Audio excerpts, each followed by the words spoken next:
Anderlecht qui se fait surprendre par le Standard, le club Wayele et Genk qui font match nul. Bienvenue dans Score Super League Rewind.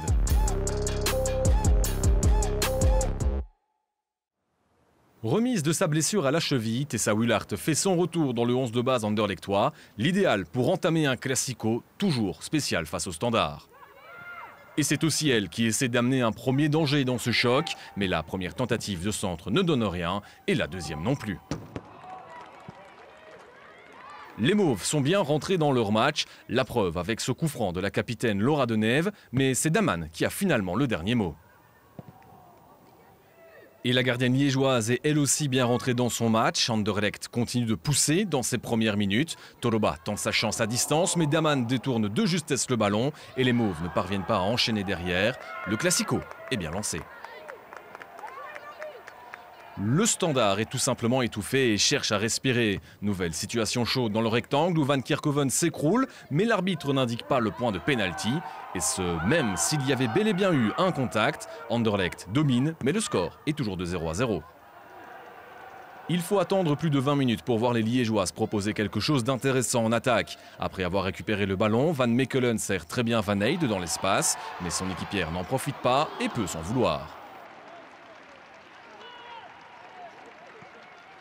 Mais le Standard grandit dans cette première période. Sur un cadeau de Colson, Rosala saisit l'occasion immédiatement. Mais cette fois, le dernier mot est pour la gardienne anderlechtoise, Justine Odeors. La défense mauve laisse de l'espace dans son dos et le Standard en profite. Cette fois avec Davinia Van Mechelen, mais qui doit subir le retour de Deneve. Légèrement touché, Van Mechelen va pouvoir garder sa place. Le Standard peut respirer car il s'agit certainement de sa meilleure joueuse jusqu'à présent. Elle tente d'ailleurs à nouveau à distance, mais bonne intervention à nouveau d'Odeors.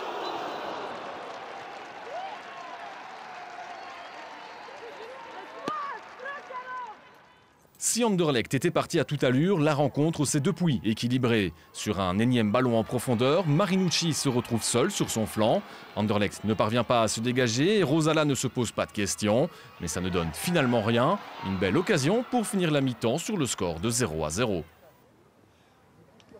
Les Anderlechtois savent qu'elles doivent reprendre le contrôle et se projettent directement vers l'avant avec une faute sur Delose et un coup franc intéressant.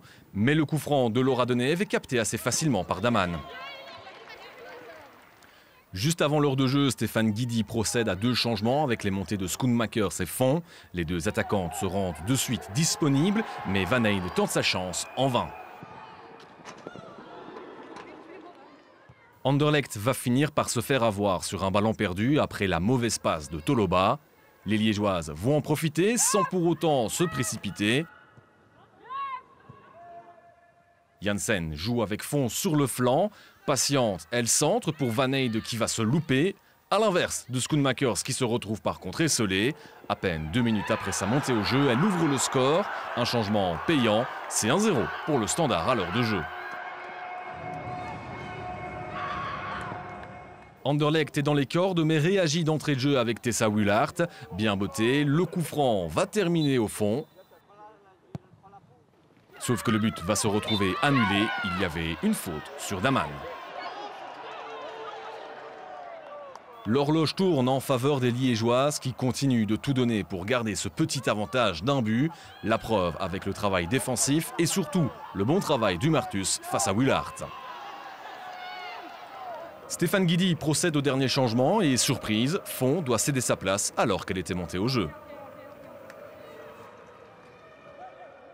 Honnêtement, c'était pour gagner du temps. Je sais que je lui parlerai parce que c'est pas évident, mais il n'y avait pas d'autre solution de changement. Et je savais que Léa qui rentrait était un peu plus défensive. Anderlecht était quand même passé avec 4 attaquants, donc voilà, et c'était aussi pour gagner du temps. Comme Anne Merkelbach qui est rentrée aussi, 3 minutes, mais qui est rentrée en 10 pour Davinia, donc voilà. Mais Walma a fait son match, hein, elle est rentrée, elle met l'assist, donc je suis content d'elle. Le plan de l'entraîneur a fonctionné, le Standard remporte son premier classico depuis un long moment, une véritable libération pour les Liégeoises. Ja, enorm. We hebben de laatste tijd natuurlijk altijd verloren van Anderlecht. Dus om nu te winnen en dan ook nog met zo'n sfeer, het publiek mag weer komen, ja, fantastisch. Les visages sont tout autres à Anderlecht après cette défaite qui les met sous pression avant le choc face à OHL. We weten dat elke week moeilijk gaat zijn voor ons. Het is dit jaar niet van een lijn dakje en dat wisten we van in het begin. Maar als we het zo gaan laten varen, dan gaan we het inderdaad niet halen. Hè. We proberen dan als kapitein op dat veld die ploeg er toch weer in te doen geloven, om toch weer iets te laten zien. Ja. We proberen ze een keer bij u te roepen en bemoedigende woorden aan te spreken. Maar vandaag gewoon een aantal mensen totaal onder niveau bij ons en dan kun je geen wedstrijd winnen. Avec ces débuts de rêve en play-off, certaines joueuses liégeoises se mettent tout simplement à rêver. Votre joueuse parle du titre. Mes joueuses parlent du titre, mais c'est bien, elles doivent être ambitieuses. Je suis ambitieux aussi, mais il faut quand même rester les pieds sur terre et savoir qu'on a souvent des joueuses qui, si on garde le groupe, on peut être bien.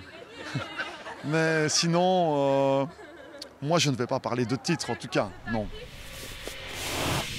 L'atmosphère est bonne du côté de Genk où les ladies veulent montrer à leur public de quoi elles sont capables en play-off 1. De son côté, le club Wayele voudra se reprendre après le 0-6 face à OHL.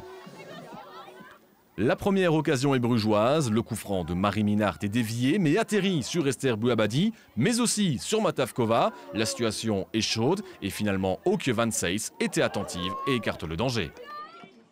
Genk réagit ensuite avec une balle en profondeur pour Sneyers, un mouvement qui sème le trouble dans la défense brugeoise, mais Duisters, qui avait bien suivi, gaspille cette occasion. Sur un corner, les brugeoises vont se montrer dangereuses grâce à Daisy Bodeweins, mais elle ne parvient pas à cadrer sa tête. De l'autre côté du terrain, Gerhardt permet au club de garder le 0 en 2 temps, d'abord en interceptant le tir de Petri, alors que celui de Van Anrode est trop faible.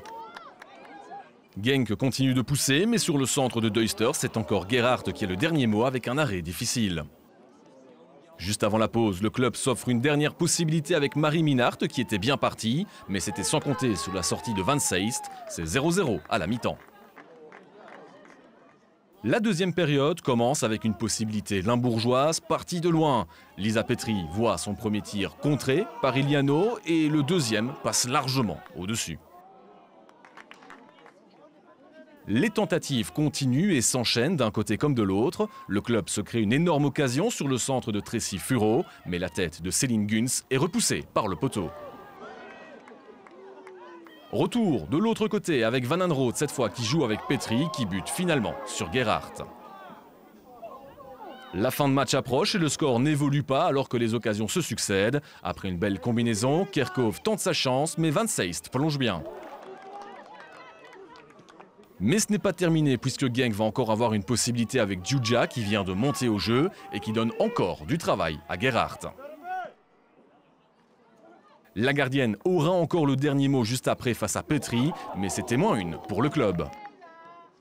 La dernière occasion sera brugeoise, mais aussi sans danger pour Van Seist. 0-0 score final après une très belle prestation des deux gardiennes. Ik denk dat het een beetje een slordige wedstrijd was. Zij hebben kansen gehad, wij hebben grote kansen gehad. Dus het was een beetje tweerichtingsverkeer. Maar ja, als keeper, het beste resultaat wat je kan boeken is de 0 natuurlijk. Dus daar ben ik wel heel blij mee. Si Guido Brepoels n'est pas totalement satisfait du jeu, il est néanmoins content avec un point. Ik vond dat wij momenten te weinig gevoetbald hebben. Er lagen zoveel mogelijkheden in de rug van Brugge. Hebben we niet benut. Dan krijgen we een paar kantjes, dan moet je wel binnen trappen. Hè. Maar ze hebben ook een paar kantjes gehad. Ik denk dat het gelijkspel terecht is van twee kanten. Du côté du club, on se contente aussi du partage, surtout au vu des nombreuses blessures subies jusqu'à présent. Als je op Genk komt spelen, dat je met een punt naar huis gaat, dat altijd een goed resultaat is. Het is hier nooit gemakkelijk geweest. Ik denk dat zij misschien dan kunnen zeggen, hadden wij daar die ballen binnengekopt in de eerste helft of de bal tegen de paal, dan hadden wij de winnaar kunnen zijn. Ik kan eigenlijk hetzelfde zeggen. We hebben ook een bal op de paal, de kans van Angel Kerkhoven op het einde, die eigenlijk een 100% opgelegde kans is. Uiteindelijk komt erop neer in het voetbal, wie de kansen afmaakt, verdient te winnen. Dat hebben we allebei nagelaten van te doen, dus dat is misschien een logisch gelijkspel. Le Standard a créé la surprise en battant Anderlecht 1-0. Le club Wayele et Genk se sont quittés sur un nul blanc alors qu'en play-off 2, le White Star et Zulte Waregem se sont imposés. Au classement, Anderlecht n'a pas su creuser l'écart avec OHL alors que le Standard passe en 3e position. En play-off 2, Gand et Zulte Waregem se sont déjà échappés en tête. Anderlecht OHL sera assurément le choc de cette 3e journée, le premier match clé en vue du titre. En Play-off 2, l'heure sera au derby entre l'SEV et Gand, un match qui sera particulier pour le coach de Zulte Angelo Gaitans puisqu'il sera adjoint des Buffalo la saison prochaine. On se retrouve lundi prochain.